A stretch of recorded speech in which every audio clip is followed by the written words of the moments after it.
Hello guys, कैसे हैं आप सब। मेरा नाम अर्पित है और आज हम पढ़ने जा रहे हैं पॉलिटी।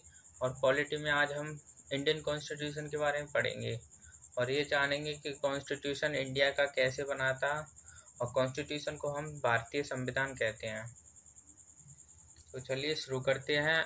और आपको ये ऐसी की ऐसी पीडीएफ आपको इंस्टाग्राम पर मिल जाएंगी। और इंस्टाग्राम का जो नाम है मेरे, वो आपको यूट्यूब चैनल के बायो में मिल जाएगा। तो वहाँ पे आके आप इंस्टाग्राम का नाम देख सकते हैं। और इस वीडियो के डिस्क्रिप्शन में भी आपको इंस्टाग्राम चैनल का लिंक मिल जाएगा। तो वहाँ से आप पीडीएफ ले सकते हैं इसी की, ऐसा का ऐसा ही। तो आपको उससे हेल्प हो जाएगी। ठीक है, तो चलिए शुरू करते हैं पॉलिटी इंडियन कॉन्स्टिट्यूशन। तो शुरुआत करते हैं। तो हमारा जो भारतीय संविधान है ना, इंडियन कॉन्स्टिट्यूशन ऑफ इंडिया है ना, वो कॉन्स्टिट्यूशन असेंबली ने बनाया था। तो ऐसे क्वेश्चन बन सकता है पेपर में, who made the constitution of India, भारतीय संविधान को किसने बनाया था। तो वहाँ पे क्वेश्चन में लिख के आना कॉन्स्टिट्यूशन असेंबली, वहाँ पे टिक आएगा तो वहाँ पे टिक कर देना। फिर 1934, तो यहाँ से कहानी शुरू हुई थी कॉन्स्टिट्यूशन बनने की। तो 1934 में एमएन रॉय एक कम्युनिस्ट लीडर थे भारत में। तो उन्होंने पहली बार सुझाव दिया था कि कॉन्स्टिट्यूशन असेंबली भारत में होनी चाहिए, जो हमारे भारत को सही तरीके से चलाने के लिए एक भारतीय संविधान बनाएगी। तो उसे एमएन रॉय जी ने ही पहली बार बोला था कि कॉन्स्टिट्यूशन असेंबली बनाओ, और कॉन्स्टिट्यूशन असेंबली मिलके हमारा कॉन्स्टिट्यूशन ऑफ इंडिया बनाएगी। तो फिर 1935 में इंडियन नेशनल कांग्रेस थी, उसने ऑफिशियली डिमांड कर दिया था कि कॉन्स्टिट्यूशन असेंबली बनाओ हमारे भारत के लिए। अंग्रेजों से इंडियन नेशनल कांग्रेस ने डिमांड कर दी थी कि कॉन्स्टिट्यूशन असेंबली बनाओ हमारे भारत की। और फिर 1937 में first demanded for constitution assembly Congress. फिर सबसे पहले डिमांड की थी कॉन्स्टिट्यूशन असेंबली की कांग्रेस ने। वो फैजपुर एक जिला था, उसमें फर्स्ट सेशन लिया था कांग्रेस ने। तो उसमें भी इसने ऑफिशियली डिमांड कर दिया था कि हमारी कॉन्स्टिट्यूशन असेंबली बननी चाहिए। फिर 1938 में Jawaharlal Nehru demanded constitution assembly for free India. फिर जवाहरलाल नेहरू थे ना, उन्होंने डिमांड किया था भारतीय संविधान के लिए, कॉन्स्टिट्यूशन जो हमारा इंडियन कॉन्स्टिट्यूशन है उसके लिए इन्होंने, जवाहरलाल नेहरू ने 1938 में डिमांड की थी कि हमारे भारत का भी एक स्वतंत्र संविधान होना चाहिए, जिससे हमारा देश एक सही तरीके से बन सके और चल सके उस पर। फिर 1940 में this demand was accepted by British government. और इस डिमांड को 1940 में 1940 में ब्रिटिश गवर्नमेंट ने ये कहा था कि हम चलो इसको मान लेते हैं और आपका कॉन्स्टिट्यूशन हम बनाने के लिए तैयार हो जाते हैं, और जिसके लिए हम आपको परमिशन देते हैं कि आप कॉन्स्टिट्यूशन असेंबली बना लीजिए, विच इज़ नोन बाय। और जब उसने ब्रिटिश गवर्नमेंट ने हमको परमिशन दे दी थी, क्योंकि रूल तो ब्रिटिश गवर्नमेंट का था इंडिया पे, तो शासन था उनका ब्रिटिश गवर्नमेंट का, तो उनसे परमिशन लेना जरूरी था। तो उनने बोल दिया था। तो फिर तो ब्रिटिश गवर्नमेंट ने जिस दिन उसको बोला था ना, वो अगस्त का महीना था जिस दिन उन्होंने हाँ बोला था कि बना लीजिए। तो उस घटना को फिर हम अगस्त ऑफर बोलते हैं। जिस 1940 में जब उन्होंने बोला था, तो उसको अगस्त ऑफर बोल देते हैं उस घटना को। फिर 1942 में क्रिप्स मिशन इंडिया आया था, जिसने एक प्रपोजल दिया था कि सेकेंड वर्ल्ड वॉर में आप इंडिया में, मतलब जो गांधी जी वगैरह थे, जवाहरलाल वगैरह थे, तो उन्होंने उनसे कहा था क्रिप्स मिशन ने कि आप हमारी सेकेंड वर्ल्ड वॉर चल रहा था 1942 के टाइम पे।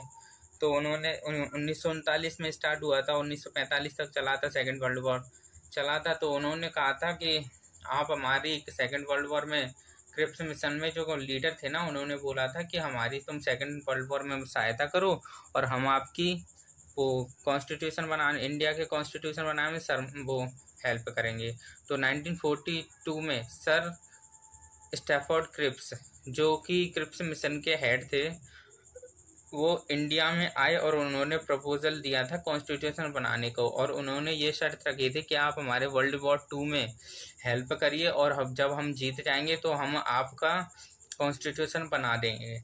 तो ये जो प्रपोजल दिया था सर स्टैफोर्ड क्रिप्स ने, जो कि क्रिप्स मिशन के हेड थे, तो चेयरमैन थे, तो उन्होंने कहा था कि ऐसा हम करेंगे। तो तो हमारे भारत में एक तो वो गांधी जी वाली कांग्रेस थी और एक थी मुस्लिम लीग। तो मुस्लिम लीग थी ना, जो मुस्लिम लोगों की थी, मुस्लिम लोगों की कम्युनिटी थी, तो उन्होंने तो मना कर दिया था कि हम ऐसा नहीं करेंगे। तो इसीलिए जो प्रपोजल फिर रिजेक्ट हो गया था और स्टेफोर्ड क्रिप्स वापस चले गए थे। और फिर आई थी 1946 में। 1946 में कैबिनेट मिशन प्लान इंडिया आया था। ठीक है, तो the member of cabinet mission our, तो जो कैबिनेट मिशन प्लान में जो मेंबर थे वो 3 मेंबर थे, जिसमें चेयरमैन तो लॉर्ड पैथिक लॉरेंस था। जो चेयरमैन था वो लॉर्ड पैथिक लॉरेंस था। और फिर दूसरा जो मेंबर था वो सर स्टैफोर्ड क्रिप्स था। फिर तीसरा मेंबर था वो एवी अलेक्जेंड्रा था। तो ये 3 मेंबर थे कैबिनेट मिशन प्लान में। और जो कैबिनेट मिशन प्लान थी ना, वो इकाई तो 10 लाख मेंबरों के ऊपर एक मेंबरों को नियुक्त किया गया था कैबिनेट मिशन प्लान में। तो ऐसे बनी थी हमारी ये। तो आगे पढ़ते हैं अब। हाँ, और जो कैबिनेट मिशन प्लान थी ना, जो 1946 में आया था, वो सबसे पहले वो न्यू दिल्ली में आया था भारत में। 1946 24 मार्च 1946 को न्यू दिल्ली में आया था भारत में। तो इट पब्लिश्ड इट्स प्लान और ऑन 16 मई 1947, और इसने अपना प्लान 16 मई 1946 को पब्लिश कर दिया था। Under this cabinet mission plan election was held to formulate constitution. और इस कैबिनेट मिशन के अंदर जो था ना, हमारे कॉन्स्टिट्यूशन असेंबली के लिए इलेक्शन कंडक्ट करा रहा था ये कैबिनेट मिशन प्लान। और जो कैबिनेट मिशन प्लान था, इसी ने हेल्प की थी हमारी कॉन्स्टिट्यूशन असेंबली बनाने के लिए। तो इसी ने इलेक्शन हेल्ड करवाए थे इंडिया में कॉन्स्टिट्यूशन असेंबली बनाने के लिए। तो constitution assembly made by cabinet mission plan, तो कैबिनेट मिशन प्लान के ही द्वारा कॉन्स्टिट्यूशन असेंबली बनाई गई थी। तो composition of the constitution assembly, तो कॉन्स्टिट्यूशन असेंबली का जो गठन था, जो बनी थी, तो उसमें क्या क्या था। तो the total strength of constitution assembly, तो कॉन्स्टिट्यूशन असेंबली जो टोटल मेंबर थे ना, वो 389 थे टोटल मेंबर, जिसमें से 296 seats were allotted to the provinces. तो 296 जो सीट थी ना, वो वो प्रोविंस स्टेट से आए थे। मतलब जो मेंबर थे ना, जैसे गांधी जी वगैरह थे, और भी बहुत से मेंबर थे, नेहरू जी वगैरह, ऐसे ही कुछ मेंबर थे 296। और जो चीफ कमिश्नर से 93 सीट्स आई थी ना, वो प्रिंसली स्टेट से आई थी, जिसको और चीफ कमिश्नर से आई थी। मतलब जो यूटी वगैरह थी, और जिस पे देश वो राजा वगैरह शासन कर रहे थे अपने वो इंडिया में, बहुत छोटे मोटे शासन कर रहे थे राजा। तो वहां पे कैबिनेट मिशन प्लान ने वो संदेशा भेजा था कि आप अपने यहाँ से एक मेंबर को सिलेक्ट करके भेजो, जो हमारी कॉन्स्टिट्यूशन असेंबली में मेंबर बनेगा, और वो आपके पक्ष को हमारे असेंबली में बताएगा। तो जिससे आपकी भी मंजूरी हो जाएगी कॉन्स्टिट्यूशन असेंबली बनाने के लिए। तो इन्होंने अपने 93 ये नियुक्त, तो ये जो 93 मेंबर्स थे ना, ये वो खुद सिलेक्ट करके भेजते थे। और जो 296 मेंबर थे ना, ये अलग से इनके लिए इलेक्शन होते थे। जो 10 लाख में से एक मेंबर जाता था ना, वो 296 मेंबर्स में से आए थे। 296 मतलब कैसे बने थे, 10 लाख में से एक आदमी सिलेक्ट होगा कॉन्स्टिट्यूशन असेंबली के अंदर, तो 10 लाख में से एक मेंबर हुआ था। The allocation of seats was done on the basis of population, बोला था ना ये 296। तो जब सीट्स जो थी ना 296, वो पॉपुलेशन के बेसिस पे हुआ था। 296 from province and commissioners were to be elected by the member of the legislation assembly.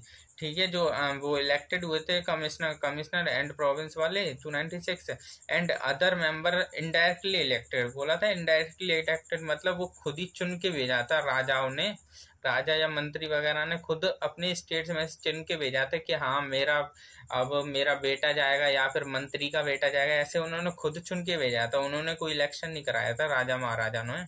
अपने इंडिया में छोटे मोटे थे। And remaining were nominated by head of the princely state, और जो इनडायरेक्टली इलेक्टेड मतलब जो नॉमिनेट किए गए थे उन्हीं को हेड इनडायरेक्टली इलेक्टेड बोल देते हैं, जो नॉमिनेट हुए थे। और हाँ, जो हमारा सबसे पहले जो विश्व में मतलब पूरे वर्ल्ड में जो सबसे पहले कॉन्स्टिट्यूशन बना था ना, रिटर्न कॉन्स्टिट्यूशन बना था वो यूएसए का बना था कॉन्स्टिट्यूशन, और जो यूएसए का कॉन्स्टिट्यूशन है ना वो 1789 में बना था मतलब लागू हो गया था, मतलब वहाँ पे अप्लाई हो गया था, और सरकार है ना वो काम करना चालू कर दिया था उसने कॉन्स्टिट्यूशन के हिसाब से 1789 में। और अपना जो कॉन्स्टिट्यूशन बना है वो बहुत बाद में बना है, और इनका देखो कितना पहले, दो कम से कम 150-200 साल पहले ही बन गया था इनका कॉन्स्टिट्यूशन। और जो सेकेंड वर्ल्ड वॉर था वो अपना 1939 से लेकर 1945 तक चला था। और जो कॉन्स्टिट्यूशन की माता, मदर ऑफ ऑल कॉन्स्टिट्यूशन कहा जाता है ना, वो ब्रिटिश के कॉन्स्टिट्यूशन को कहा जाता है। ठीक है, तो ये हेडिंग पे अपने उतार लेना, वो अच्छा रहता है ये। और आगे जो 93 सीट्स थी ना, जो महाराजा वगैरह अपने नॉमिनेट करके भेजने वाले थे, तो उन्होंने वो सीट अपने मतलब अपने राज्य से किसी को भेजा ही नहीं था उन्होंने नॉमिनेट करके। तो उन्होंने मना कर दिया था कि हमारे देश से कोई पार्टिसिपेट नहीं करेगा। तो बोला था however 93 seats of princely state were not filled, वो भरी नहीं गई थी 93 सीट, क्योंकि princely states decided not to be participate in constitution assembly, क्योंकि प्रिंसली स्टेट थे ना, राजा महाराजाओं के राज्य थे, उन्होंने साफ मना कर दिया था कि हम कॉन्स्टिट्यूशन असेंबली में पार्टिसिपेट नहीं करेंगे। तो उन्होंने तो मना कर दिया, तो ये 93 सीट्स थी ना वो ब्लैंक हो गई थी, मतलब खाली रह गई थी। तो आगे हम कल पढ़ेंगे, तो ठीक है फिर। और वो ये 2 पेज की PDF आपको इंस्टाग्राम पर मिल जाएगी, तो आप उसको फॉलो कर लेना इंस्टाग्राम पे। और ठीक है, जय हिंद।